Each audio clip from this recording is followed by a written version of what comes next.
श्रीराम. मध्यम स्थितीतली माणसं संगतीला चांगली. एका गावात चोरांची एक सभा भरली. त्यात काही चोर म्हणाले की लूट करायची ती हानी करून करायची. तर काहींचं असं म्हणणं पडलं की कुणाला उगीच मारायला नको, नुसतीच लूट करावी. पण लूट करावी हे सगळ्यांचंच ध्येय होतं. तसं आपलं होतं. एक म्हणतो व्यवहारदृष्ट्या प्रपंच करावा, दुसरा म्हणतो तसं नाही, योग्य अयोग्य पाहून प्रपंच करावा, तर तिसरा म्हणतो स्वतःचा स्वार्थ साधून प्रपंच करावा. परंतु देवाचं अधिष्ठान ठेवून प्रपंच करावा असं कोणीच म्हणत नाही. सगळ्यांना प्रपंच हवा आणि देव असला तरी चालेल, म्हणजे प्रपंच तेवढा खरा असं ते मानून चालतात. देवाविषयी मात्र त्यांच्या मनात संशय असतो. वृत्ती कितीही अस्थिर असलेली त्यांना चालते. दारू पिऊन बेहोश झालेला माणूस मनाला येईल ते गाणे गातो.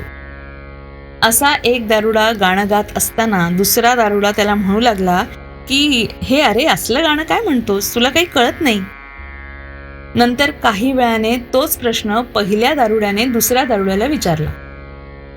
त्याप्रमाणे प्रपंचामध्ये ज्यांची वृत्ती स्थिर नाही अशा लोकांनी वाटेल ती मतं प्रतिपादन करावी असं घडतं आणि मग ते एकमेकांना नावं ठेवतात.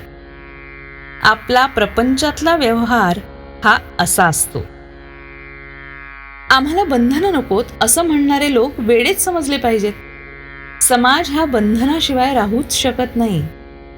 नोकरीमध्ये फार त्रास नसेल तर ती मालका इतकीच सुखाची असते. उलट कित्येक वेळा मालकीमध्येच फार त्रास असतो. व्यवहारामध्ये आपण दुसऱ्याची लबाडी ओळखून वागावं एवढीच लबाडी आपल्यामध्ये असावी. पण स्वतः मात्र लबाडी करू नये, म्हणजेच आपले डावपेच किंवा लबाडी लोकांना फसवण्यासाठी नसावी. लोकांकडून न फसण्या इतकेच आपण व्यवहारी असावं. व्यवहाराच्या दृष्टीने बघितलं तर मला मध्यम स्थितीतली माणसं जास्त भेटली. ती व्यवहाराला आणि संगतीला फार चांगली असतात, कारण ती सगळ्या बाजूंनी मध्यम असतात. त्यांचं पाप मध्यम, पुण्य मध्यम आणि परमार्थ देखील मध्यमच.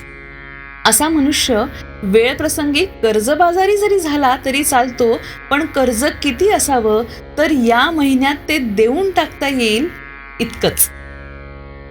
श्रीराम.